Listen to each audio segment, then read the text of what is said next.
Hello and welcome to an ongoing series where we basically take the camera anywhere we want to find out-of-bounds secrets in your favorite Iceberg videos. Oh, look, there's one now. Well, that's f***ing ominous. Tier 3 of the Type Moon Iceberg explanation begins now. For those just tuning in, you can find the first two videos going over the first two tiers linked in the description below, also in the pinned comment.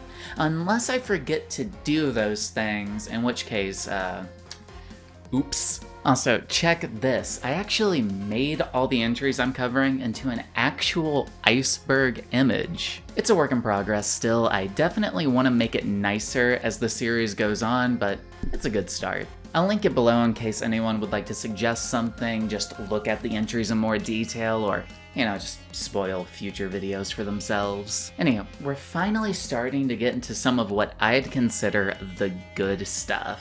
So, let's not delay and just get into it. Tier 3, Into the Moon Cell. Fate Extra CCC. A sequel game to Fate Extra released on March 28th, hey, that's my birthday, back in 2013. If Extra is the near side of the moon, then CCC has been described as the far side, a nomenclature denoting similar story structure to its forefather work, Tsukihime. Much as Suki's near side routes focus more on the outside world and defeating the evil that prowls, Fate Extra went through its digital grail war with nary an interruption, exploring all the concepts that naturally follow such a premise. The outside world in Extra and near side Suki are the battlefields, to put it another way. The far side of the moon, on the other hand, focuses on the inner worlds. In Suki, this means spending way more time on character interactions and the insidious thoughts in the protagonist's head, and in CCC, it means literally diving into the minds of its characters and analyzing them. That is actually the main thing you do in CCC, complete with character profiles to peruse once you do so. And, as an analysis-brained bitch, I love that shit. CCC hardly concerns itself with the Grail War at all. It and the world outside the moon cell take a backseat that's akin to leaving the car at home when you go out. CCC takes place in an alternate route to Extra where Hakuno and Co. are sectioned off to the far side of the moon and have to fight their way back. The walls blocking their way forward literally being physical manifestations of various characters in the narrative. CCC demands that you and Hakuno know every juicy detail about its cast. It takes the most interesting mechanic from Extra, that being finding out all these details about your opponents, and makes it the core function, which, as I've said, is great. CCC is additionally just a lot more balanced than Extra. You have a multitude of mechanics to play around with so that fights don't just break down into rock, paper, scissors. You actually feel like you're commanding a servant through battle. This is due in large part to the game having a much bigger focus on boss battles than its predecessor. The battles can get intense even when using baby mode Gilgamesh. You gotta actually do resource management to win these. The fights feel very winnable. I found myself not just save scumming to win every battle like I did with Extra. I actually felt like I could engage with the mechanics and have fun. It's such a small, minute difference just in terms of giving your characters more options, but it really opens up the game field. It feels odd to say since it's a rock, paper, scissors PSP game, but of all the attempts to adapt Fate into a video game, I think CCC works the best. There's no shitty card system, it's not just another Muso clone, it's actually fun. I don't think I need to reiterate it, but I fucking love CCC. You should all go play it if it strikes your fancy even a little bit. It finally got an English fan translation a few years back, and it's great. Fits right in with the original Extra reading-wise, if not outright exceeding it. One last thing before we move on that I thought was a neat tidbit. Originally, CCC was considered the culmination of the Nasu-verse, to be a work representing and perfecting everything that had been made up until that point. In that light, I find a lot of subtextual appreciation. It's not knee-deep in nostalgia pandering, there's just a lot here for those with a keen eye. So many little moments and homages, Most obvious and honestly very unsubtle being that it literally takes place on the far side of the moon. Speaking of which, Moon Cell. So, you know the conspiracy that the moon is hollow? What fills it being some alien race or that it's an observational space station? Well, Nasu, our boy Kanoko, presumably heard all these conspiracy theories and said, yoink! The moon cell is a giant celestial super mega ultra computer. It sits in the sky monitoring the Earth and recording every possible timeline. In the moon cell records, all possibilities are accounted for, and should anything happen to the Earth, it serves as a backup hard drive to reboot it. To put it another way, within the moon cell, everything is canon.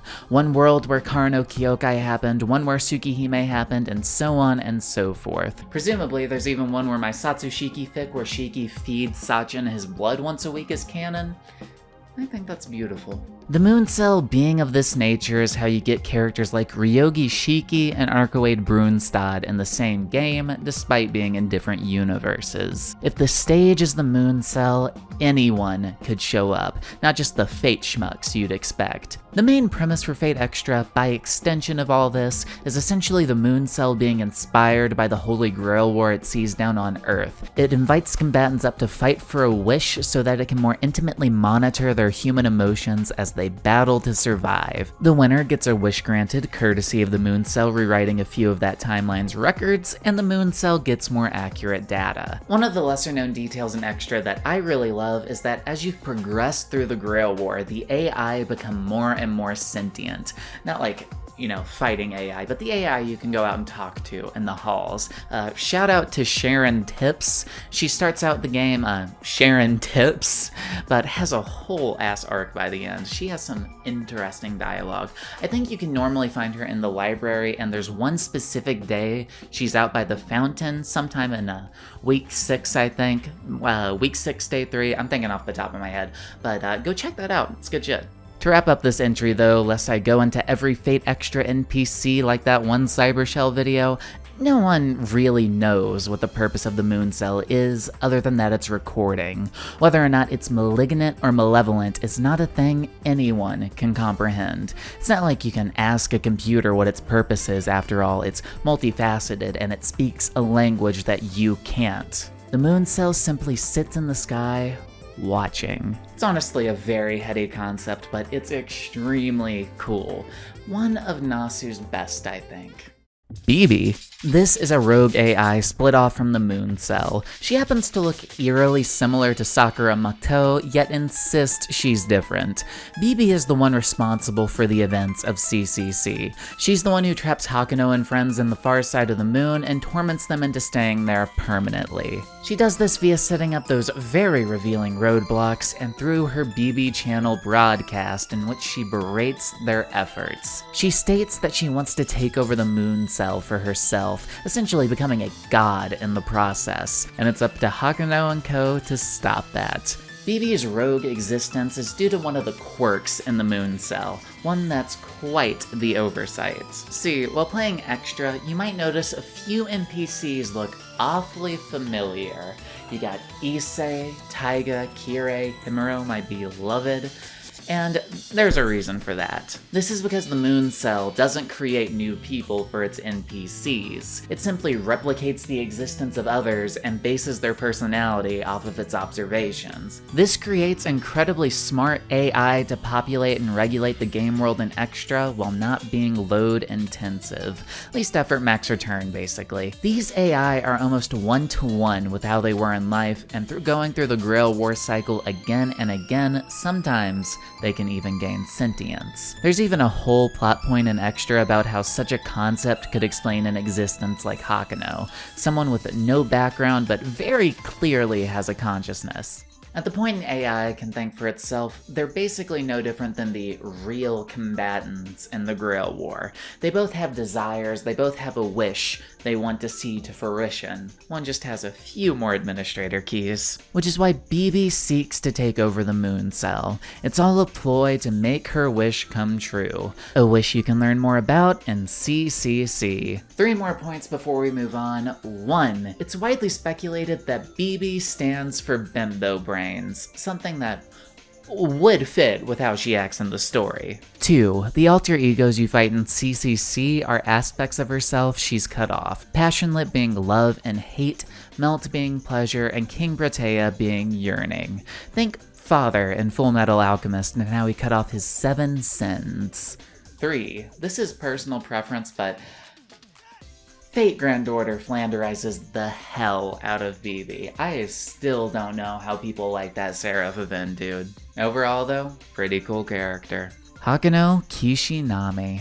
I went into this darling a little bit in the prior entries and tiers, but this is the main character of the Extraverse. Hakuno Kishinami is a deceptive protagonist. They're pitched as an amnesiac with unknown origins who just kinda got thrust into the Grail War, a perfect surface onto which the audience can project, complete with boilerplate designs. While that's true for a time, like with the myriad other protagonists in the Nasu-verse, Hakuno develops into a character all their own, questioning their circumstances, personhood, and even what they want to do after the Grail War, if they even have a life after. Seeing Hakuno grow from blank slate to fully developed human is one of the best story arcs in the Nasu-verse. I try to keep the final line Hakuno says, something, I'll put it on screen, but I try to keep this line in my heart at all times. It speaks mountains, man. It speaks mountains. Nino, the producer and planner for Fate Extra and CCC. While he didn't write the basic scripts, Nino's work on these games is what makes the Extraverse special. One look at a game like Extella is proof enough of that. Drastically different story and direction despite Extra and Extella having the same basic core. Nino has also done some good work outside of Type Moon, if such a thing is possible. I've heard good things specifically about the Blackrock shooter game. I'm sure the rest of these I'm throwing up on screen are good as well. He does good work, but Extra is the main thing he's known for to me. Him wanting to do a remake of Extra is the sole reason Extra Record went into development, if that tells you anything about his connection to the Extraverse. Just, here's hoping we'll see it one day. Rani and Rin. These are the two main heroines in Fate Extra. While Hakuno choosing one or the other doesn't change the story with the exception of 2 fights, their respective characters become a lens that frames the last bit of Extra in dramatically different ways. With Rani, Extra is a lesson about growth. Hakuno and she basically come into their own alongside one another, both learning what's important to them and being more than what they're defined as. Whereas with Rin, Extra becomes a story about change, to not be bogged down by the easy status quo, but to evolve beyond it, both interpersonally and outside of yourself. The narrative lens they provide complement each other quite well on subsequent playthroughs, but if I had to pick a favorite, it would be Rani. Rani is one of the best written and designed characters in Extra. She complements Hakuno's arc so incredibly well, while having her own tale that I could literally write pages and pages about. That's not to say Rin is bad by any means in Extra, though. Her motivations, especially in the world today, really ring true. You know, sometimes you really do just have to depose a monarch to make the world better. Much like Roy Mustang did with King Bradley in Full Metal Alchemist 2003. Comatose to bitch. This is the best line in Fate Extra. After choosing Rin over Rani during week 4 of Fate Extra, you monster, you have the option to go to the nurse's office and talk to Rin. Upon doing so, Rin immediately berates Hakuno, as all Rins are wont to do, and Hakuno thusly replies, Rin goes from comatose to bitch in 3 seconds flat. They really don't make him like this anymore. Projection. Not the kind you see Republicans do. This refers to the Magecraft used by our boy Emiya Shiro, which is recreating an object with the nothing but your own magical circuits, fundamentally breaking down every aspect of a tool and making a replication. Usually, since it's derived from nothing but prana and thoughts, these projections tend to be flawed replicas. But if honed, who's to say a fake can't be better than the original? Basically, think alchemy and Full Metal Alchemist, but using your nerve endings as the material to exchange. That's 3 FMA references this tier. I wonder how many we'll have by the end. If anyone guesses the correct number in the comments, you will get a prize. Reality marbles. Reality marbles are essentially a manifestation of one's inner world.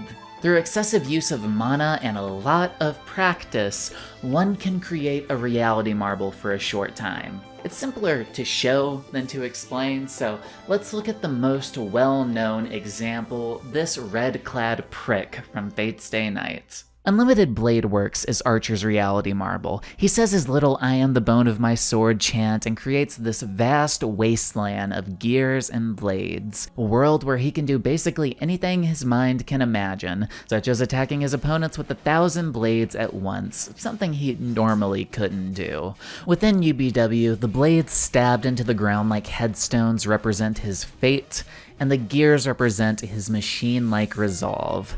Likewise, other reality marbles within the Fate universe have their own meanings, like Iskandar's, which houses his army ready to continue their conquest, or Francis Drake's, which is home to her vast fleet. Those ones are a lot more straightforward than Archer's, but you still get the point. When I first read Fate back in late 2019, I thought this was the coolest shit ever. I literally sat down and detailed what my own reality marble would look like in a notebook, instead of focusing on my college classes. All these years later, and yeah, it's still a really sick concept. I still, to this day, think about what my own reality marble would look like. Is that chuny as fuck? Sure, who cares though? Leave in the comments what you think your own reality marble would look like. I always pictured mine as a vast, endless library, filled with all these stories I have in my head, pages scattering to the wind as you walk this endless maze. I know I give the magic system in the Nasuverse a lot of hell, justifiably so if you ask me, but it has some sick concepts. Inspiring concepts, honestly. I have so many drafts for stories that, looking back, are just Fate's Day Night concepts with like a bizarre twist thrown in here or there. It's, fun times, fun times. Servant summoning. I gave the abstract in prior tiers, but to actually summon a servant in the Fate universe requires quite a few things and changes depending on the canon. In the original Fate, to summon a servant, a Holy Grail war had to be taking place. Servants are called forth from the Grail to compete for the Grail. That's the most essential factor. One then needed a summoning circle and a basic understanding of magic. Having a relic of the specific spirit you wanted to summon certainly helped, but if one lacked such a thing, a weaker servant tailored to the master's personality was usually called forth, typically being a servant that only exists in fiction and thus would have no historical artifacts to summon them with, such is the case with the assassin in Fate's Day Night Sasaki Kojiro, a character only briefly mentioned in Japanese folklore. He had nothing to call him forth, because he never existed in the first place. The Grail makes him real via summoning, however, because some folk truly believe he did exist. Thoughts made real, basically. That was the basic structure, and I think it works pretty well. Some retcons would come down the line, such as the summoner only being required to have a historical artifact and a summoning circle, hence Best Fate Zero character Ryunosuke successfully summoning Bluebeard, but that was more or less the standard. Fate Grand Order is where things change up. See, FGO would kinda break the system to its own whims by making the only requirement vibes and a summoning circle. Specifically, servants are summoned via only a circle and a vast amount of magical energy, usually found within a ley line, and whoever the writers decide fit the story best. Chaldea is unique in that every servant can be summoned should you have the luck. While you do get certain servants showing up via the story, the main way they appear in FGO is by having them registered, then called forth in combat, which you canonically do by rolling for them with Saint Quartz. Once that's done, Guadako can then summon them forth to do battle. Therefore, the gacha is canon, which means the only thing needed to summon a servant is technically money. Something about that's really depressing. Mystic Eyes of Death Perception. A subsect of Mystic Eyes, and by far one of the most powerful. They appear in Karno Kyokai and Tsukihime and allow the wielder to see what is essentially the stitching of the world. Should you have them, you would see these jagged black lines appear on every surface and object, every person, everything. If you then trace or cut the lines with a long, thin object, you effectively kill that thing. For instance, when used against a bed, that bed would then be in two pieces. Kerplunk, as Tsukihime puts it. When, say, a line on a person's arm is cut, the arm would fall off, never to be reattached as all the nerve endings cease to be. The mystic eyes of death perception are wicked instruments in the wrong hands. With one cut, instantly anyone can fall to them, but they do require the user to actually cut the lines themselves. Their main Achilles heel is distance, a factor used to good effect in the works they're present in. Ryogi Shiki and Tohno Shiki have to use their eyes at various points within their respective works, and while being a veritable win button up close, it's always compelling to see them actually get there. Additionally, the eyes come at a grave cost. They burn up nerve endings right next to your brain. Without a tremendous source of power, they'll kill the user after slowly driving them insane. See one Mr. Tohno Shiki for the prime example. At least, they do that unless you're Ryogi Shiki. She's built different. She has an on-off button for her eyes too, which I'm going to presume is the L3 button, aka when she clenches her butthole. Kagetsu Tohya, the sequel VN to Tsukihime. This is basically what Hollow Ataraxia is to Stay Night, a choose-your-own-adventure type story. However, whereas Hollow ran with a shiny new engine for 2004 with a nice menu, Kagetsu Tohya is running on Inscriptor, a late 90s visual novel software engine which presumably had the slogan, "It works, kinda." Inscriptor bugs out when you read Tsukihime normally sometimes, and it was absolutely not intended to do this. Look at these choices. These all branch off into their own scenarios filled with other choices as well. The main issue with Kagetsu Tohya can honestly be best explained with this bonkers flowchart. You better be tracking your choices with this thing too, or you will get locked out of stuff, by the way. Playing Kagetsu makes you really appreciate Hollow improving on this concept a millionfold. Even more so when you take into account that, again, Kagetsu is running on the VN engine equivalent of Q-tips and glue sticks. It bugs out constantly. Unless you're following a specific guide, you're probably going to end up with the VN freezing, sound effects playing at the wrong time, sprite glitches, and worst of all, sometimes you'll just be locked out of scenes with no way to view them again, which is bad because sometimes you need to see said scene in order to progress, and Kagetsu only has one true save file to track your progress. You have to be actively trying to soft lock yourself in Hollow Ataraxia, but in Kagetsu, without a guide, it's more likely than you think.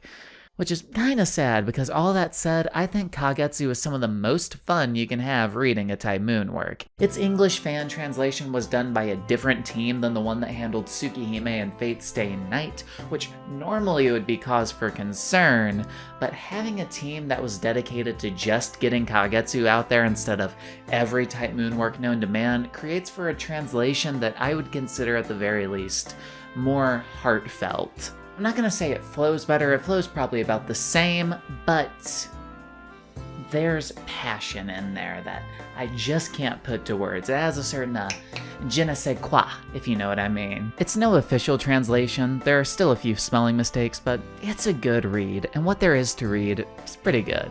There's so much fan service and genuinely just down-to-earth moments in this visual novel. It's the kind of thing you read, maybe not to experience a deep or resonant story, to chill with. Not to say there aren't moments of tension nor thought-provokers, there certainly are. I mean, the story takes place in Shiki's repeating dreams. There's bound to be some shady shit, but the title screen doesn't lie. This is a Tsukihime fun disc. Also, shoutouts to Drinking Dreaming Moon, best 100% completion scene Type Moons ever put into their work. Made the headache of not tripping over all the bugs almost worth it. Also, read this with the guide on screen to navigate around all the BS while still getting 100%. This guide is a godsend. Remarkable service. So, this is one of those things that's maybe only funny to me, but in one of the only H scenes in Kagetsu Tohya, Tohno Shiki says this absolute gem of a line. I don't know why it sticks out to me or why I felt the incessant need to throw it onto this iceberg. I just did. Fun fact, if you go back and watch some of my earlier videos, you can see this thing plastered about as like a little Easter egg or a censor bar here and there. Honestly, this quote for me has done a remarkable service. Satsuki mentioned in one scene, "Let's go!" Satsuki Cooper's staying on life support with this one. So in Kagetsu Tohya, after you deal with a certain killer, you can find yourself heading back to the back alley where you encounter him for a special little scene.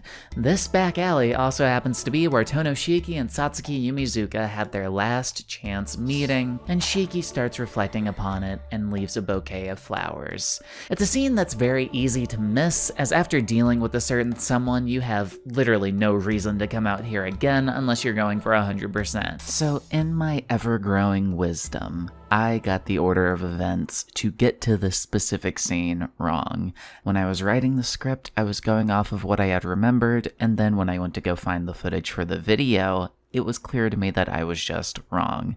In the video, I say that you had to take care of Nanaya Shiki first before you could see this scene. That's not true because he's actually in the scene I'm referring to in this entry.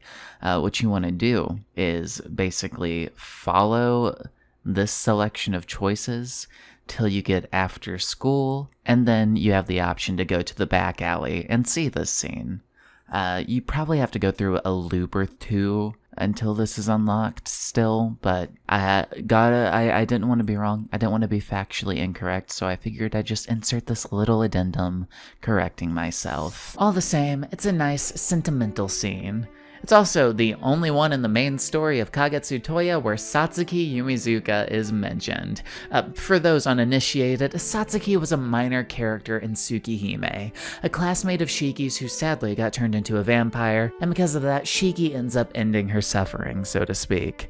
I think this scene in Kagetsu Tohya is a tasteful way to show how Shiki feels about it all in the year since. Satsuki is also my favorite character in anything I've ever seen. Now, why is the niche side character with only 20 minutes of screen time my favorite?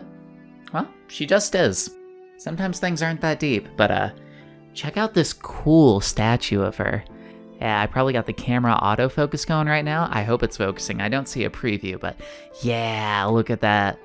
Ain't she nice? Ain't she nice? Tsukihime Plus Disc. This was a bit of a tie-over release that came out a year after the original Tsukihime. To retrofit a term, think of it as DLC. In this, imagine I'm holding a copy, in this is a cavalcade of goodies. Brand new side story, wallpapers, and art gallery, a collection of Tsukihime developmental material, interviews with Nasu and Takeuchi, and some mock interviews with the cast of Tsukihime conversing in a coffee shop about their respective routes. It's good stuff, really sheds a light onto how Tsukihime came to be. If you want a more in-depth dive into this slice of the Tsukiverse, I once upon a time, a few years ago, made a video series which you can find linked in the description. In retrospect, I have no clue how I got 3 videos out of this. Honestly, if I were to go back and recut it today, it would be like 2 max. 1 for the side story, 1 for all the bonus shit. Curious. Very curious. Alliance of the Illusionary Eyes / Mirai Fukuin Similarities. This refers to that side scenario in the Tsukihime Plus disc. Alliance of the Illusionary Eyes follows a girl named Akira Seo, someone who can see the future and gets a nasty vision of a nasty death. She works with Shiki to help explain and stop said death from occurring, and this mainly centers around them talking in a coffee shop about her powers and their plans going forward. At the end of the story, the crisis is averted and everyone's happy. Mirai Fukuin, meanwhile, is a side scenario of Kara no Kyokai. It follows a girl named Shizune Seo who can see the future and gets a nasty vision of a nasty death. She talks with Mikia in a coffee shop to get to the center of this vision and explain her powers. At the end of the story, the crisis is averted and everyone's happy. Both scenarios are written by Nasu, and to this day, I have no clue if this was an accident or if he just reused materials because no one read the Tsukihime Plus disc. Legit, copying details down to the character's name is crazy work. It's interesting all the same, but to pick a clear winner, it'd have to be Alliance. There's at least a fun twist in that one. Higurashi Inspirations. Looking at the scenes in the Plus disc with the cast talking to one another as if they were stars in the story, then to the tea party scenes in Higurashi in which the cast does the exact same thing, it's easy to see that Ryukishio 7 was inspired by Nasu, to put it lightly. That's a less overt example, but it is one I think bears mentioning as hardly anyone mentions it. The one this entry is really about though is this character, Chie Sensei in Higurashi, who is outright said, it's more like implied looking back, I was being a little dramatic, to take her design from CL and Tsukihime, specifically the CL sensei you see in the bad ends of Tsukihime. The fits are different, but if you remove CL's glasses, yeah, they're the same design. If I remember correctly, in one of the tea parties for Higurashi, I think it was episode 2, and I think the character that said this was Rena, but don't hold me to it, they flat out say, yeah, we stole this design from Type Moon, they were big inspirations. Also, fun fact, this is why in the credits for Higurashi Go Sotsu, you can see Type Moon credited. Honestly, that credit is probably the best part about that show. Insert unsubtle plug here. Shiki Tohno first design. When Tsukihime was being developed, there was never actually a design for Tohno Shiki. He was meant to be a self-insert protagonist, hence the no-eyes generic look he has in all the CGs in Tsukihime. The only things defined about him were that he had glasses, dark hair, and the worst fashion sense known to man. Literally, his only design criteria seems to be average young man in Japan circa 1999. The whole self-insert thing would kinda backfire though, as once Nasu had finished writing Tsukihime, it was pretty evident that Shiki was more than a self-insert. He had fully become his own character, and thusly deserved his own design. And so going forward, every work after Tsukihime would have a design for Shiki. But Type Moon, coy as they are, played with the idea on the Plus disc where Shiki first appears. See, no one knew what Shiki looked like besides the basics, so in the story Alliance of the Illusionary Eyes, they introduced this guy who was claiming to be Shiki Tohno. Based on the minuscule description we got, yeah, he fits. A little more dorky than I imagined, and he looks like he's constantly about to ask where my hug at. But technically this could be Shiki, but he's not. This is a fake Shiki, thus tricking both the audience and CO into a trap. It's only once the real Shiki shows up at the end that things get set straight. It's a fun little writing trick, turning a flaw in Suki's original design into a twist, I mean. Also, what a glow up. From No Eyes Bum mismatched t-shirt to this. This design set the basis for what would come later, but in two notable cases, it came just a little too late. One I'll get into in a lower tier, so keep it in your back pocket, but the other comes in the form of the greatest anime of all time, / the anime that doesn't exist, / Shingetsuten Tsukihime. Shiki's actual design, the one we see in Alliance of the Illusionary Eyes, was made well after the initial concept stages for the Tsuki anime. Now, every character in Shingetsuten is a bit off, admittedly, but Shiki is the only one with notable deviations, including but not limited to his choice in outfits, his glasses no longer being dripped out circles but boring rectangles, and most notably, his mystic eyes do not have color to them. That's a feature that was introduced in the Plus disc, and can I just say, it's so weird to consider that such a fundamental design aspect wasn't thought of until later.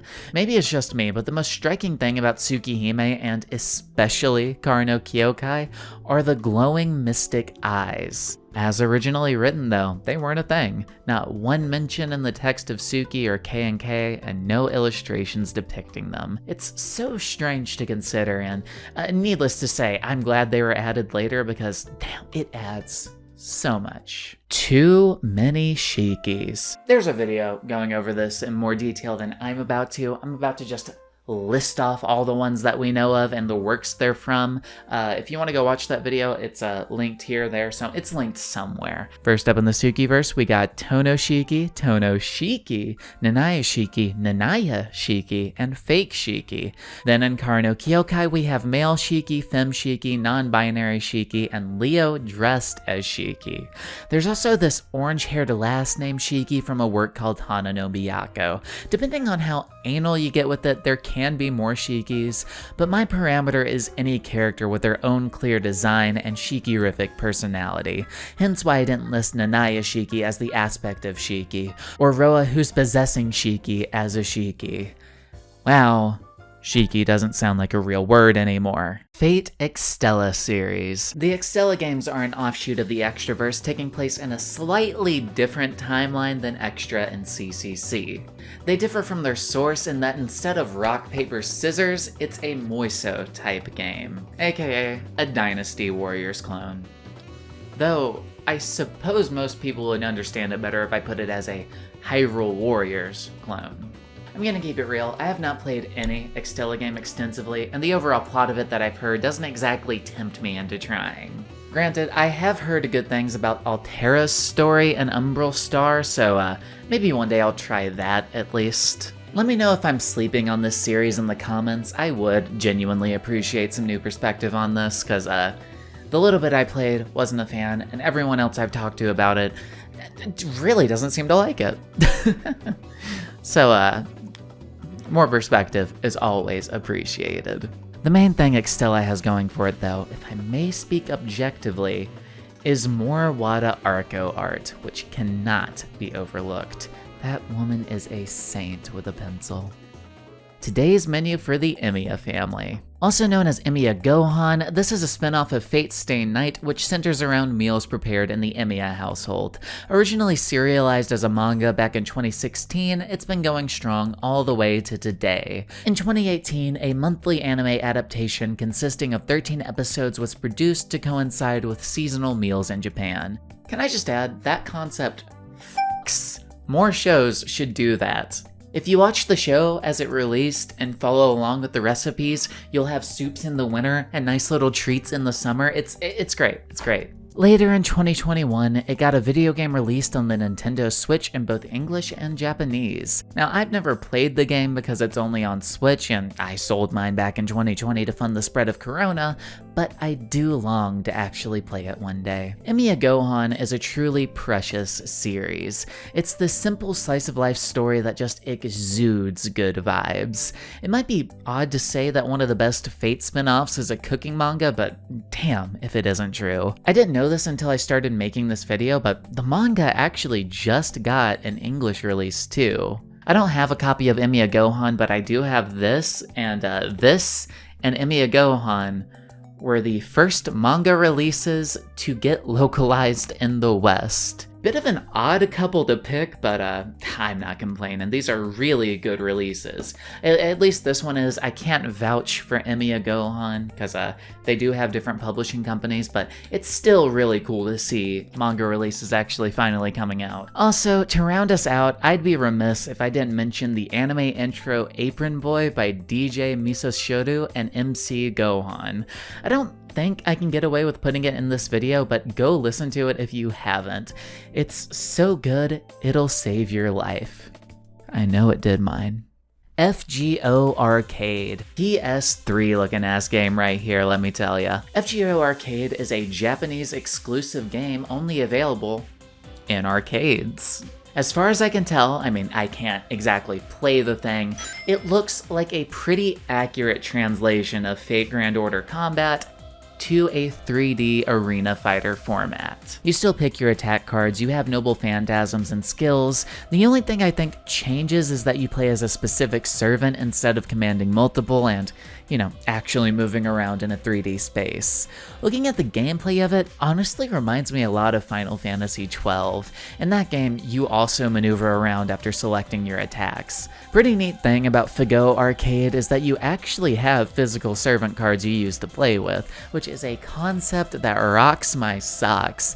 I wish I could play this thing, or at least have one of the cards, but I ain't buying that resale price. God, I wonder how much anime memorabilia is going to go up with those tariffs. Or not. Or maybe. Or maybe eventually. Perhaps later. Not now. Eventually. Jesus Christ. How did retards vote this dude into office? Also, the NP animations in Arcade are admittedly really cool. Like, look at these. They're sick. It got cold, okay? Fate Type-Redline. So you know the Gura Gura events in Fate Grand Order, the ones involving Nobunaga and Okita? They're extremely unserious and, in my opinion, very unfunny, but, you know, people seem to like them. Well, those events are based off of a Gura Gura manga, which in turn was based off of a storyline in Koha Ace dubbed the Imperial Holy Grail War, which in turn was inspired by a recurring gag in earlier issues of Koha Ace, in which Kohaku from Tsukihime would summon Okita and Nobunaga as her servants. We'll talk more about what Koha Ace actually is in a lower tier, just for now, it's basically a magazine. Just bear with me, okay? Got all that? Well, all that eventually culminated in a more serious take on Gura Gura called Fate Type-Redline, a story taking place in Imperial Japan circa World War II, with Kohaku being replaced with a new character named Kanata Akagi, a lad from a dying mage family who finds himself teleported to the past and participating in a Grail War. While the origins of this one are complicated, Type-Redline has received glowing reviews, specifically of its manga adaptation, which is downright stunning to look at. Unfortunately, it's another victim of the Type Moon curse, meaning that it's stalled and will probably never get an ending. Read at your own risk if you hate cliffhangers. Case Files. Or more aptly put, The Case Files of Lord Elmaloy II was a light novel series starring Waver from Fate Zero 10 years later, now grown up and teaching younger mages. The main premise involves him teaming up with his apprentice Gray to put rest various magical conundrums around London. It's better known for its anime adaptation, which is pretty good. I've only seen the first few episodes myself, but coming back to it after I initially tried watching it years ago with little Type Moon experience, I appreciate it a lot more now. This is one of those shows for lore appreciators. The more inundated you are with the lore of the Nasu verse, the more you'll appreciate this one. Case Files is one of the strange Type Moon spin-offs to actually finish within our lifetimes too, so that's pretty cool.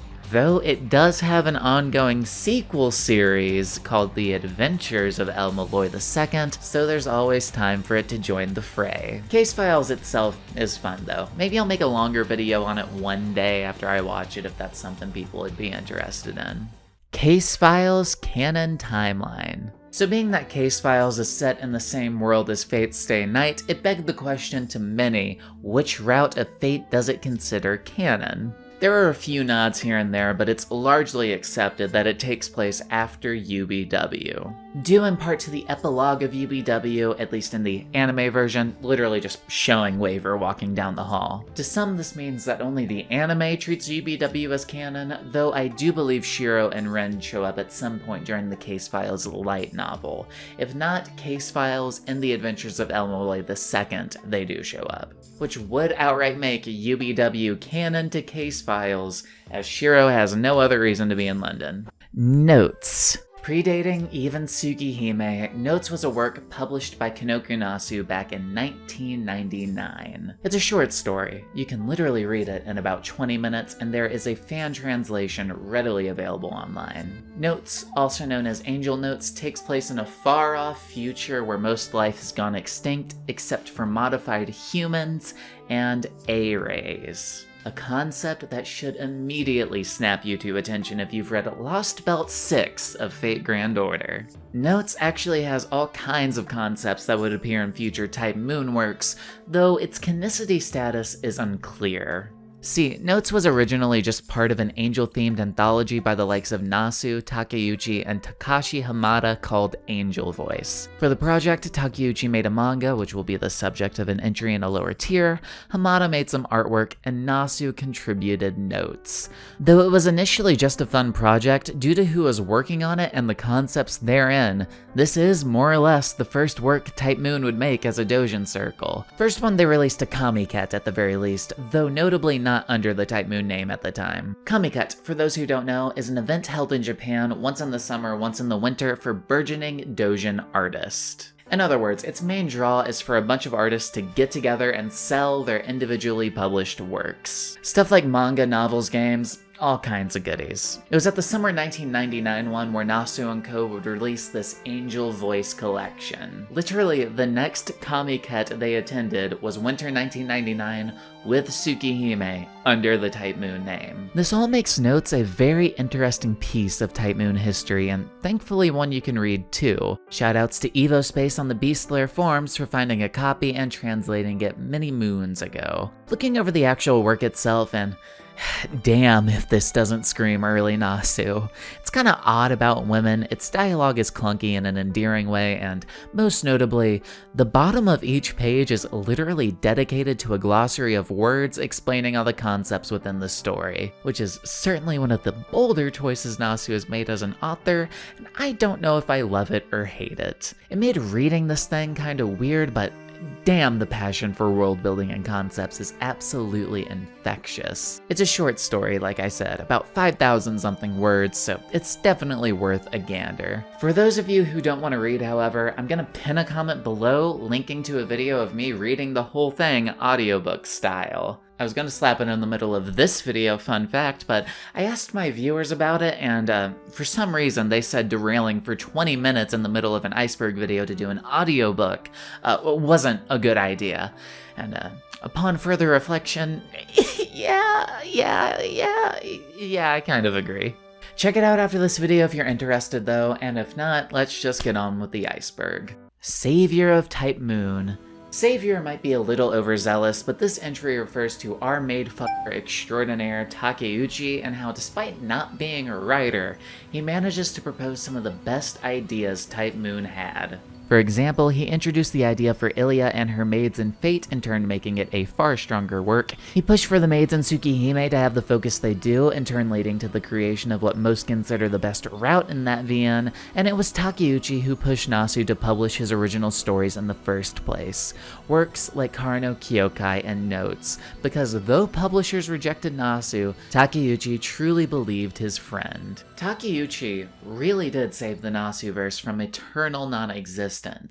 Now, you can debate the merits on if that was a net positive or a net negative all you like, but still pretty cool. Be a Takeuchi, not Nurabuchi. Other Side of Red Garden. The sequel to Tsukihime remake that I've been promised we'll get a trailer for as long as we're all really good on the car ride home. For real though, the only knowledge we have of it so far is that this teaser at the end of Tsukihime. This is a 100%er bonus too, so you know it's real important. Judging by the teaser, it appears like it's going to handle the far side routes of Akiya, Kohaku, and Hisui, which sounds like good times, but what got me and many others hyped was the very end of the teaser, which alludes to the Satsuki route, an infamously cut story in the original Tsukihime. It's been 4 years since the release of Tsukihime. Technically 1 since the English release, but 4 years since the original release, and not a peep. But this is surely gonna be the year we get a new trailer and a confirmed release date.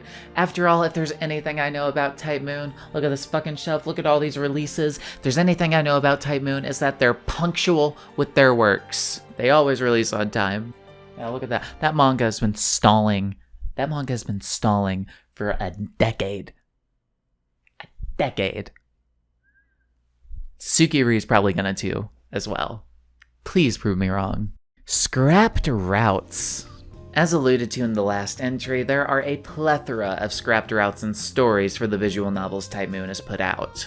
such as, to go back to her, Yumizuka Satsuki's route, which was cut so late into Tsukihime's development that there's unfinished CGs, chapter listings, and concepts floating around. About the only thing we don't have of that sucker is the draft for the story itself, but weirdly enough, Nasu likes to reference elements of it in a lot of Tsuki-adjacent works, so you can almost form an idea in your head of what the route would have been and, like, you know, spin it around in 3D. That's pretty much it for Tsukihime though. It had its fun scrapping its one route, but Fate Stay Night would really up the ante in terms of scrapping. This is due in large part to the fact that Fate was supposed to be released on 2 discs, one going over Saber and Rin's route, called Fate Stay Night, and the other, called Fate Other Night, going over Sakura and Ilya's. To the old heads like myself, what happens next is a flashback of a train crash in slow motion. Nasu was struggling to write Sakura's portion of the story, and as deadlines came closer and closer, he looked at what he had for Ilya's route and said, yoink! In the process, combining the 2 routes into one, creating what we now know as Heaven's Feel, which actually explains why Heaven's Feel has the name it does, despite, you know, that being the thing Ilya does. It also likely helped that selling 1 disc is, more profitable and more affordable than selling 2. This was a Type Moon not just before the billions in gacha cash, but before even Fate, so they weren't exactly swimming in cash. Scrap a route, ship 1 CD, more money for thee. Classic trick of the trade, though it's always sad to see. It's unknown how late into development Ilya's route was cut, as there are far fewer concepts from it released to the public, but there do exist early snippets here and there, such as this scene from the Fate Stay Night Trial Edition, a promotional disc released months before Fate Stay Night would come out. I made a whole video about this concept years ago, the Ilya route I mean, which you can find, of course, linked below. It's an incredibly interesting rabbit hole to dive down. It's rare that you get to look into cut content with the visual novels, but it's always immensely fun when it pops up. But that's not the only scrapped route in Fate. There's so many more, such as Shinji, Rider, Caster, and even a Taiga route. They have even less info about them than the very elusive Ilya route, and Nasu talks about them as if they never even left the planning stages. The only remnant of them in the VN proper being the relationship menu where they're off to the side scowling. But there is a notable face missing here, and that's because a reference to Shinji's scrap story is buried within the code of Fate, hinting that his scenario got a little more development than anyone at Type Moon lets on. Hidden in the trenches of Fate's programming is a scene with no way to access it normally. A little tomfoolery, however, lets us see a quick snippet of what the route would have entailed. The scene isn't very long and outright calls the idea of a Shinji route kinda bad. Yeah, it appears that Nasu decided against the Shinji route's inclusion because it would really go against Shiro's character to ally with this seaweedy As conceptualized and explained in this secret scene, the story was going to splinter off from the Fate route with Shiro turning his back on Rin despite all the help she gives him.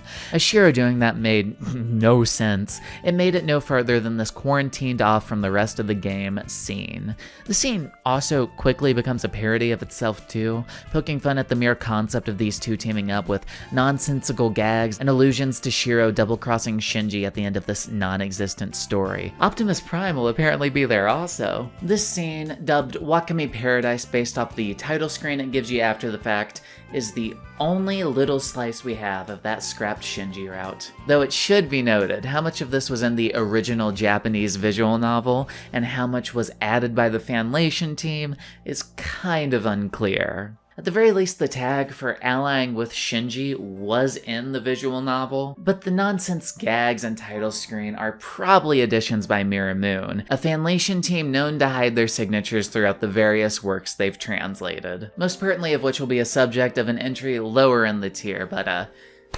there's some doozies, so look forward to that. I have to wonder if any of the Shinji route stuff is in the Fate Stay Night remaster. Because based off of everything we've seen, it is kind of just a one-to-one port, right? Like, there's no reason it couldn't be in there. If anyone ever data mines that thing, I would love to know. I've spent far too much time on this. Let's move on. Heaven's Feel as an abortion analogy. Get this, so Shiro and Sakura conceive a baby through their interactions in Heaven's Field, the only route, as we see in the films The One True Canon, where shaboing boing happens. But they're both teens, still in high school. That's a big commitment, especially with things like the Grail War going on. Who wants to bring up a child into that hellish world?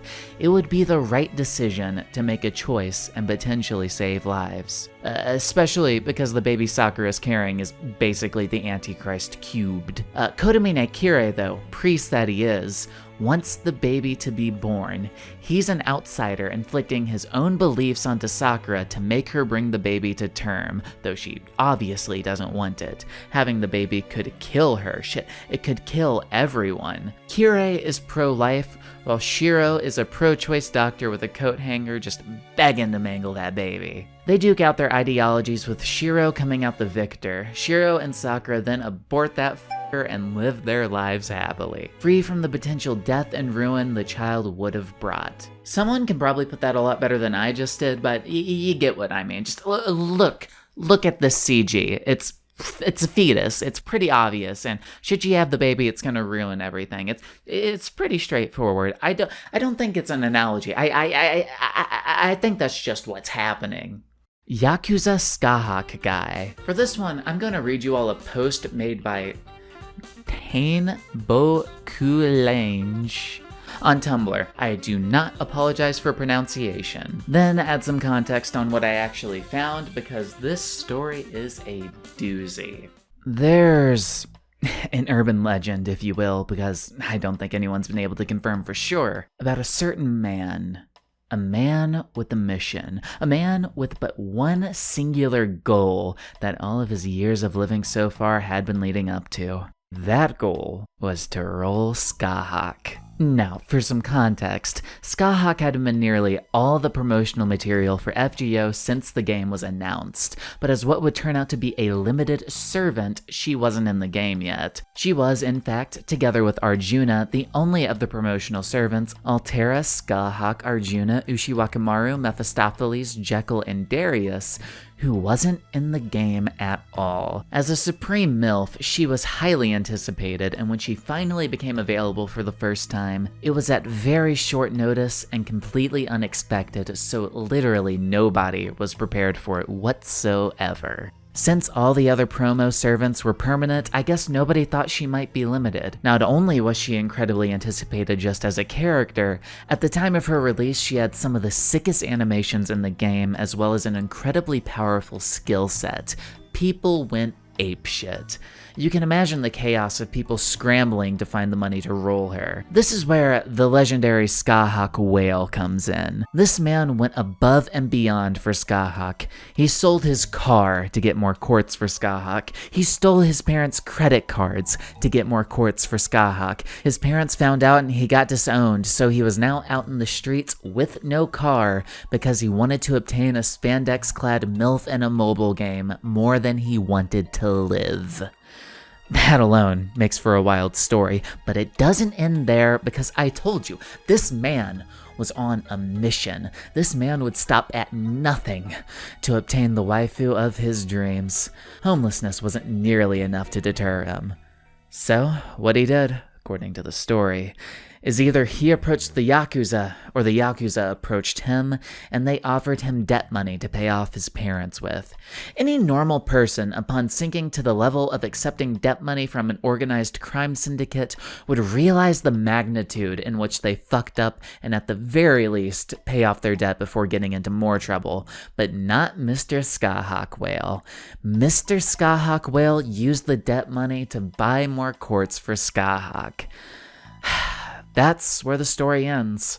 Did the Yakuza get him? Did he ever get Scáthach? Did this happen as told, or only partially, or perhaps not at all? It is a mystery lost to the elusive depths of word-of-mouth communication. I advise everyone to stay on the lookout for the upcoming limited 5-star Avenger-class Scáthach whale.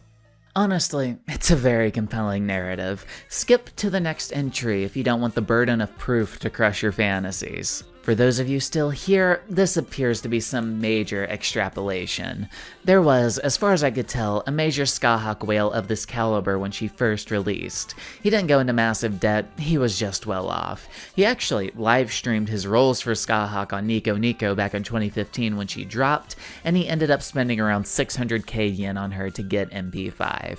Bro was the original whale. While I couldn't find the stream where he was rolling Scáthach and apparently went apeshit when he got her, I did find one where he's evidently banning people for bad-mouthing his whale behavior. Thank you, Reddit, for clarifying. Though, I think I liked it better when I thought this dude sold his soul to the Yakuza.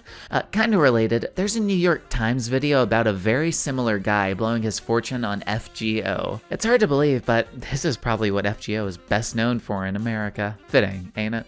4chan Circe Bro. This one is similar to the last entry in that it's a crazy FGO story, but this one's actually true, probably, asterisk. This is an ancient screen cap of a 4chan post, so forgive the crunchiness, but I'm gonna read it in full here. Some context before we dive in, this was around the time some event happened in FGO surrounding Circe and Odysseus. I forget the exact event, but it was basically saying that Circe was still in love with Odysseus even after he betrayed her in the events of a little-known story called, The Odyssey. Simple premise, but let's see what Anon had to say about it all those years ago. I gotta be 100% honest here. As a Circe fag, I feel very bad regardless the upcoming event. My Circe is level 100, MP5, Bond 10, 10, 10, 10, 2000, 2000, equipped command codes, being filled with faux pas. I feel really bad because I have emotional issues with being abandoned and left behind. My mom left my dad. My mom gave up on me and left me with my aunt. My aunt kicked me out when I was 18. What I liked the most from Circe was that I felt she was similar to me. Hearing one of her lines say, "No, sorry, take me along, please," remind me a lot of myself as a kid. I felt good with a servant that was really dependent on me since I never had anyone that ever wanted me around. Hearing things from her like, I won't let you be lonely anymore. I love you so much. I'll do anything and I'll bear with it as long as you stay with me. So don't go. Made me fall in love with Circe. But now, apparently, she was still in love with Odysseus. Despite her room lines bad-mouthing the guy to no end. Despite her saying she loved me. I don't have to explain that I feel upset. Sure, the mythological version was like that, but fate always changes a lot of shit around. And now, of all times, they're trying to be consistent with the original myth? Anyway, my fucking mistake, I guess. How could I possibly know that a girl with abandonment issues like me, that plagued her love to me several times, didn't actually love me? The next event is about helping her hook up with her ex. Like if that has ever happened to me IRL. DW, please, introduce someday an option to refund grails, golden foes, and faux pas. I don't care if you charge me real money or rare prisms or whatever, but please give me the option. I really want all that progress back. So, in the abstract, the story's kind of funny. Guy spent all this time building up a character he adored only to be told, no, by DW. It sucks, but when I first saw it, I did get a chuckle. With the grammatical mistakes, I took it as a shit post, but assuming this post is actually real, parasocial relationship aside, you do kinda have to feel bad for the guy. That really can't be fun. I hope wherever you are, 4chan Circe Bro, that you were able to move on from this area of your life. That you didn't double down on the like that has ever happened to me IRL ideology, and that you picked a better servant to worship. One like Neza. Neza would never do you wrong. Mo IKKAI. What if Padaru was every Monday and actually good? This is an animation of the Fate girlies dancing and singing along to Cherry Sakurambo by Ai Otsuka. The name Mo Ikai translates to one more time, hence the eternally looping animation. I can't get away with playing it in the video, but it'll be linked below. It's not as popular as Powderu, but I like this one a lot more. Shoutouts to the 1 hour loop slowly desyncing from the music. It really adds a certain je ne sais quoi to the experience.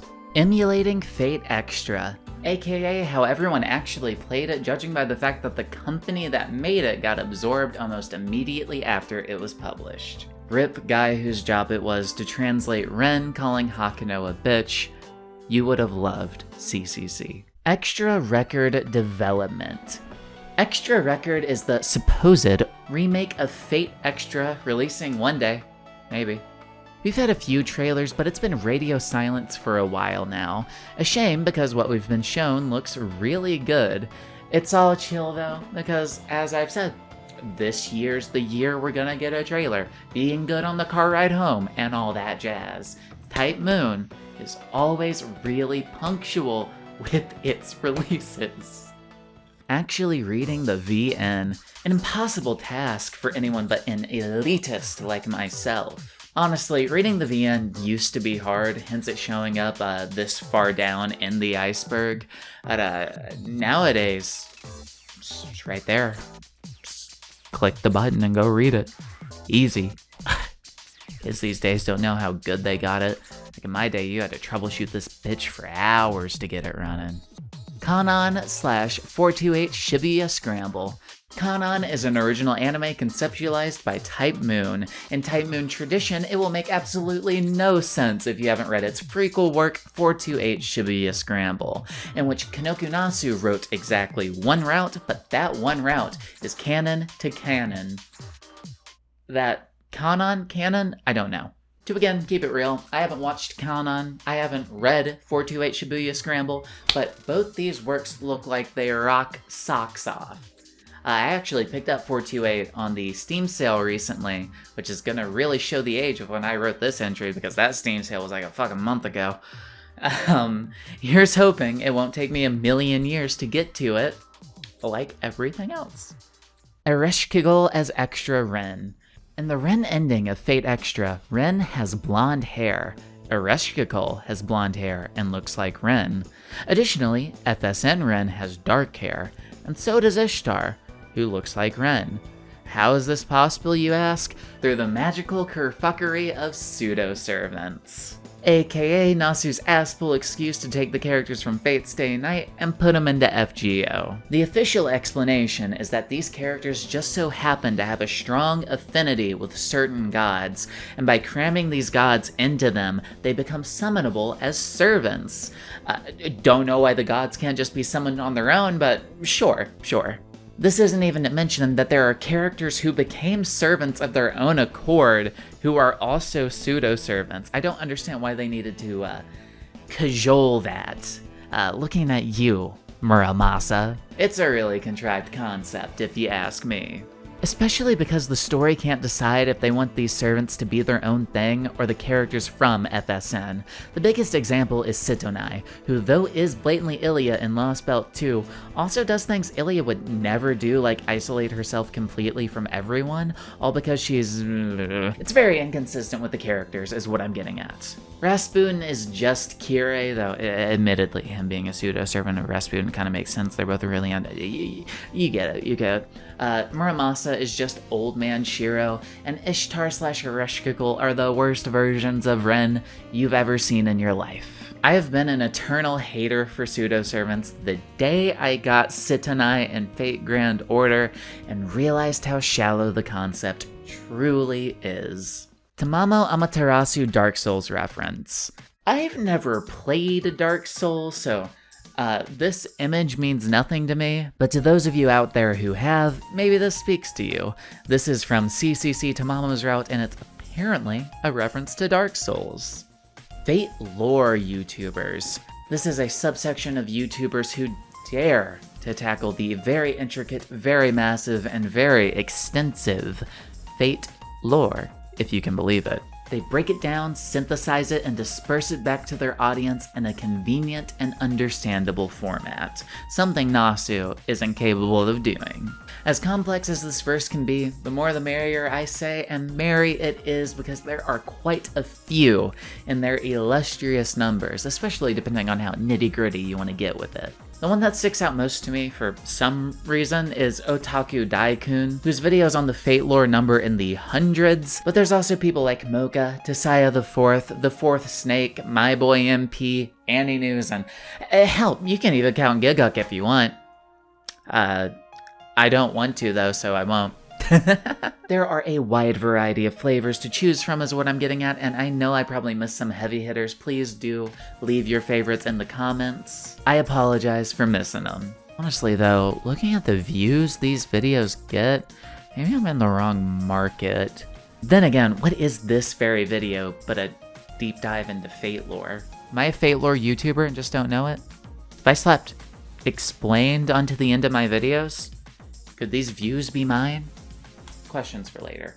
The root. This is a heady concept in the Nasu verse. So, the root is basically God, like in Full Metal Alchemist. Actually, yeah, that's a really good way to put it. It's how everything came to be. From the root, all creation springs forth, and to it, all creation will return. All is one, and one is all, as they say. It's what keeps the cycle of reincarnation going, it's what keeps the world trucking, and where servants are stored in little condominiums. Mages in the Nasuverse seek above all else the roots. To glimpse it would be to answer life's biggest question, why are we here?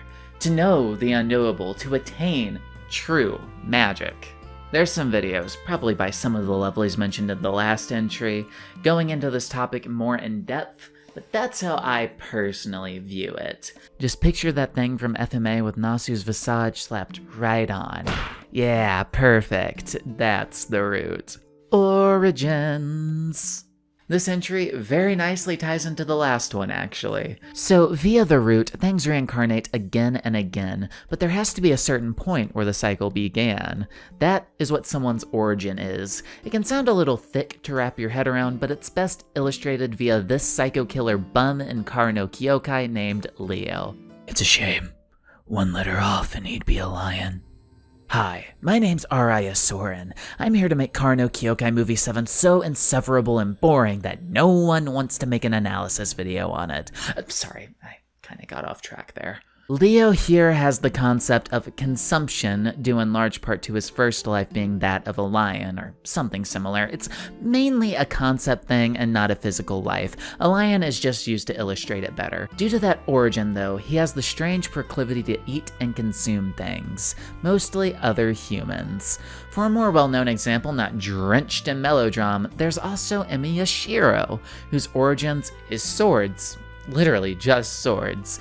As such, Shiro can spawn them from thin air really well. I think the concept's neat, but in K&K specifically, it feels a tad like the narrative is saying Leo was bad from the moment he was born, which is deterministic hogwash I don't really vibe with. Thankfully, as evidenced with our boy Shiro, the concept was subtly reworked.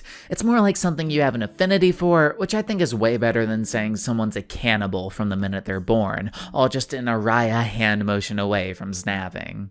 Zeltric. What an enigmatic man. Zelrich changes history depending on which canon you follow. In the Tsukihime world, he became a dead apostle, basically a powerful vampire, and said some cryptic shit to Archwade in the Tsukihime prologue. There's more I could get into, but that's the simple version. He doesn't really do a lot in that world. In the Fate world, however, the old man is a different beast. He achieved the second magic after gaining immortality through non-vampy means. For those curious about what I mean by second magic, basically imagine the Magecraft Shiro and Rin use as alchemy in FMA. It's magical in nature, but those things have to come from somewhere. When Shiro produces a sword with projection, he's burning up his magic circuits to do so. When Rin shoots her pew-pews, she destroys her gems. True magic, on the other hand, can't be explained. It comes from nothing. It's like using the Philosopher's Stone in FMA terms, or a wizard casting a fireball. There's no theorem behind it, it just happens. The magics in Fate, usually called the true magics, in this case the second magic, are all the time such a feat has been achieved. The first, second, and third, and so on and so forth.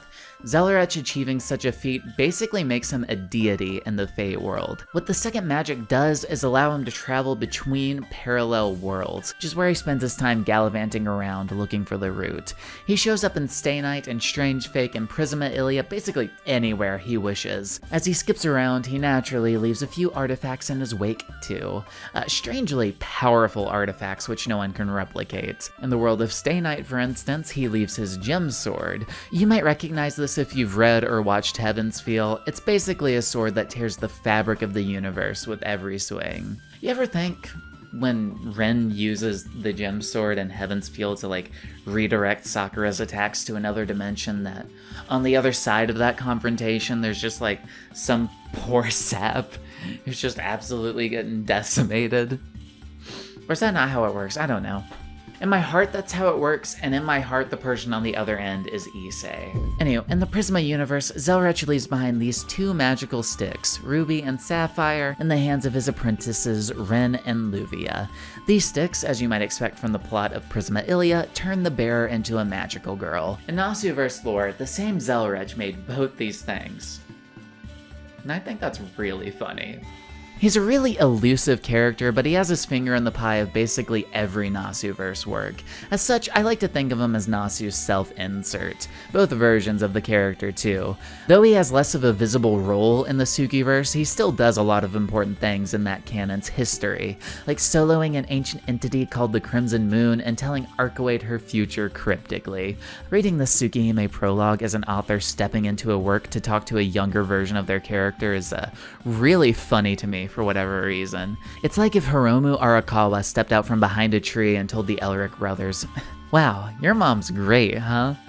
Old but not out of style, Old Man Ziggy truly is one of a kind. Garden of Avalon. This was a novel/drama CD released in 2015 with the UBW anime box set. Basically just goes over the big beats of Arthurian legend, but with the Fate characters just kind of plopped in there. You can listen to or read a translation readily available online. Now, it's almost weird having such a short one.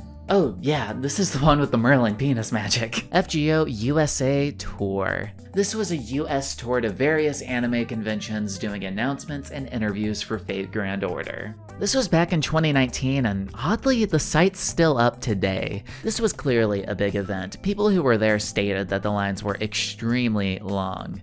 There were voice actors present, as well as staff who worked on the English version. Seems like a cool event, and I would totally go if they held something like it again in the future. Chibichuki, also known as Type Moon Academy Chibichuki, is a gag manga wherein various Type Moon characters are transported to a school by Kanoku Nasu himself and hijinks ensue. I've never heard of this before this Iceberg, but its style and plot are something I need to see. I just hope it's better than Isekai Quartet, which, now that I think about it, has the exact same premise. Greek Holy Grail War. So I've been writing this Iceberg for a minute now, and though this isn't the last entry, this is the last one I'm writing on because I really couldn't find anything for it. The Greek Holy Grail War seems to be, because you look it up online or on any of your choice search engines, you get this, which is just talking about the Great Holy Grail War. You got all these fuck ton of systems, We've been through a lot of these, actually, the Moon Cell, Fuyuki, all of that good stuff. But you don't get much else. And that's because, ignoring this shitty AI summary, fucking Google, get this out of my face. That's because of this right here. This is a fan page. I'm not gonna click on it or show it to you because in the fan page it says something about keeping it solely to the fan page. Don't reuse this without consent. And, I'm not going to do that. I'm not going to break those rules, though I don't think this has been updated in years. But it's a fan page talking about a fanfic where a Holy Grail war occurs in Greece. Basically, these people looked at what was going on in Fate Apocrypha and were like, I'm gonna do that. And, I think it's a pretty neat concept. I don't know if anything ever came of it, but it sounds like a cool concept. I was reading through the page. There's a lot of really cool lore tidbits in there, but it is, unfortunately, not a real thing. This is one of the consequences of making an iceberg where you just kind of like smush a fuck ton of concepts together from various different icebergs and then add your own flavor. I think this specific entry was from one of the more jokey icebergs I use, so it makes sense that they would include something fanficky like this, though I think the concept's cool. I will say that. There should be a Greek Holy Grail war. That should have been what Lost Belt 5 was about, honestly, instead of fucking machine god shit we ended up getting. I'll leave it there. There is no real Greek Holy Grail war, but I hope you all enjoy the next couple entries before the video's out. Have fun out there. Mapo Tofu, an incredibly spicy dish served at good Chinese restaurants. I had this once and, it was honestly quite nice. Would recommend. Oh, Kirei in Fate also eats this in Heavensfeel. Such spiciness causes pain to eat, so it makes sense that little freak would enjoy it. Mapo Tofu also famously appears as a CE in the game Fate Grand Order, and there used to be a very prevalent meme about people rolling nothing but tofu when trying to get their favorite servant. Which is fair, this thing pops up incredibly often. You know what, I'm gonna boot up FGO as I'm recording. I barely have any SQ, but let's see if we get tofu. It would be very funny if I did. And nothing. Of course, when I want to do it, it doesn't pop up. Kirei is cute. Kodamine Kirei is a priest who appears in Fate Stay Night with an incredibly f***ed sensibility. He delights in suffering and dances at despair. He's also incredibly pro-life, as you may have heard. He's more or less the main antagonist of Fate Stay Night, but that's a spoiler, so here's your spoiler warning. You could, and some have, written a whole analysis on Kodamine Kirei. Mayhaps I will one day, but I think I'll leave it here for today. Also, Kirei translates to cute in English, and I thought that was fitting. Just look at him eating that Mapo Tofu. Aw, he's so precious. Evil God Saber. So, this is a bootleg statue of Saber in Fate Stay Night, hailing from the magical land of China. I think it's a glorious statue myself, especially when you compare it to the extremely accurate packaging it came in. This thing, due to its fairly legendary status as a meme, now ironically goes for more money than the legit Saber figure it's based on, which makes sense. I mean, between these two, I know which one I want. I hope dearly to get one of these in my collection one day. I think it'd fit right in with my collection of statues up here. Yeah, Ilya, Satsuki, Ilya. Like, right here, Satyr. Beautiful. Perfect. The Evil God statue has also been called Satyr due to its bootleg status, which I think is a more fitting name, though not as funny sounding as Evil God. I'm just giving a quick rundown, but if you want a more in-depth version of this thing's history, check out this video by one of my all-time favorite YouTubers, Red Bard, linked below. This video is actually the reason I started reading Fate in the first place. Fun fact. Colorful Moon. I could probably put this in a lower tier, but Satyr got my mind on it. This entry is about the Tsukihime Colorful Moon fanbook, a collection of artworks, posters, interviews, comics, and advertisements all centered around the wonderful world of Tsukihime. Truly a fanbook for the Tsuki nerd in all of us. Of particular note, and why I got it on the mind, are some of the statues on offer here. Some of these statues are actually quite nice, but there are some in here that, though they're not bootlegs like the Satyr statue, they are still, like, jank in that really charming way. Like, look at this Kohaku. I think about her at least once a month. If this is Satyr, I dub the Kobaku. This book also has a desktop accessory and a trial edition of Melty Blood.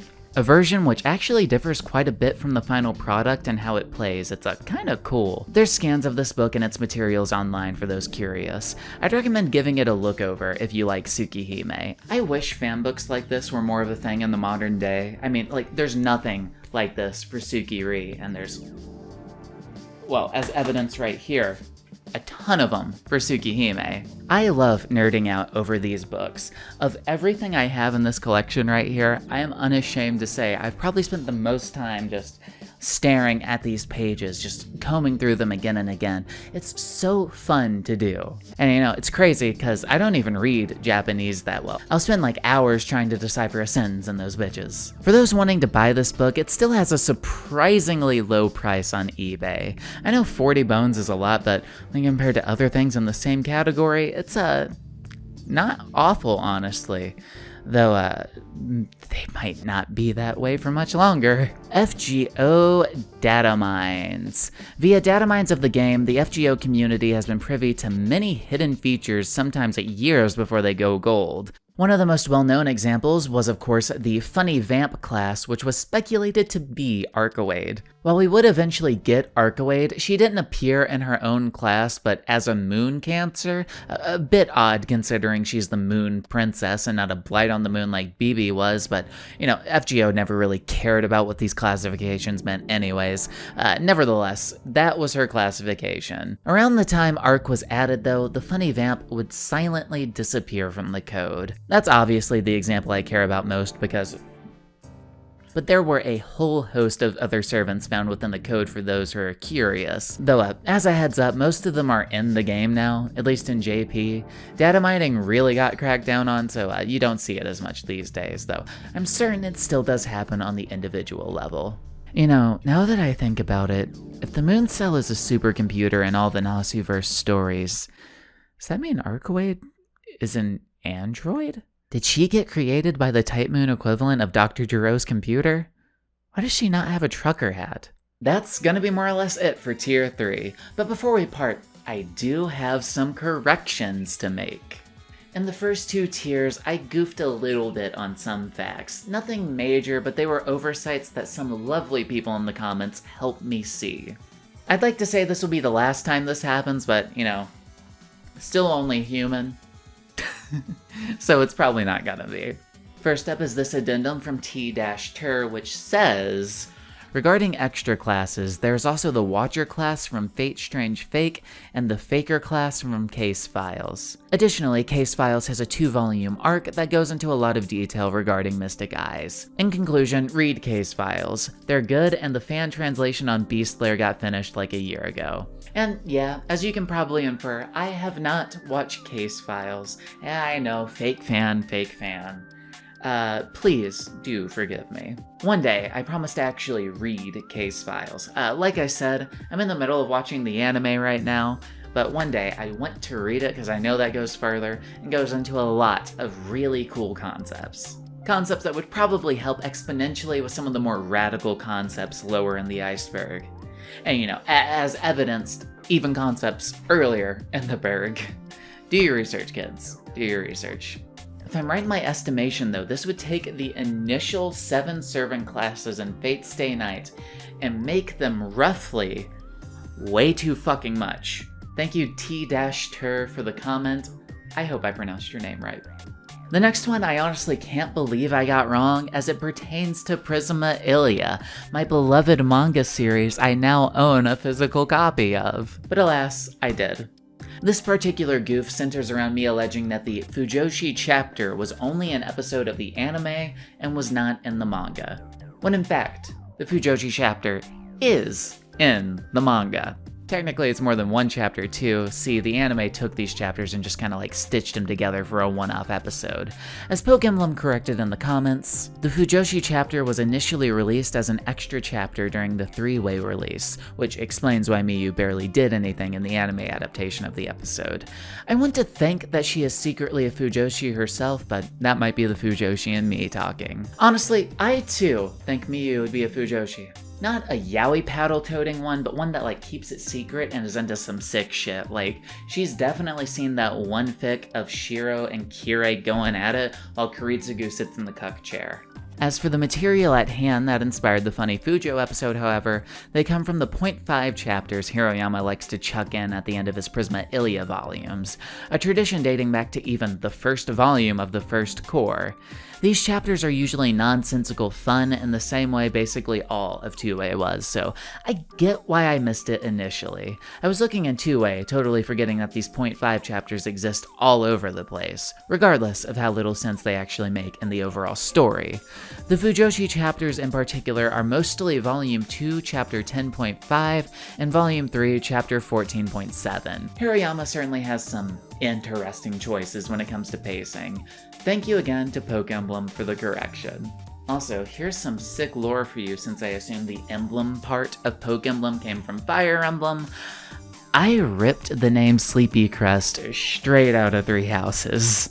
Fire Emblem Three Houses, to clarify. If you have Lindhart in your house and get the right ending with him, he gets the title Sleepy Crest Scholar, which was going to be my handle, but it was too long, so I dropped the scholar part. Yeah, originally, I was going to be a Fire Emblem channel, doing challenge runs, like doing little analysis of the stories. I even had a video concept where I wanted to take Fire Emblem Conquest and make the story good, but then fate ruined my life. Last but not least, we got a correction from my boy MP, who DM'd me while he was watching the video to let me know I made a crucial error. See, while I said Galge in reference to Fate's original concept, the word I was looking for was actually otome, which is very true. Galge means you play the game for the girls, which is kind of what Fate became. Otome is the subsect where you play as the girl and go for the hunks. In hindsight, I really should have known that or double-checked considering how I market myself as a VN channel, but alas, here we are. My condolences, and thank you again to MP for all that you do. That's all the addendums for now, but if you, yes you, found anything wrong or objectionable in this video, please do leave it in the comments below, and I will respond to it at the end of the next tier. I kinda like doing this post-tier wrap-up of corrections and questions. Even if I got everything right somehow, I still think I'll respond to comments at the end of the video like this. I kinda liked going through this and responding to the comments like this. If that's something y'all mess with, let me know. You all are a really cool community of people, and I'm gracious to be making videos that y'all like.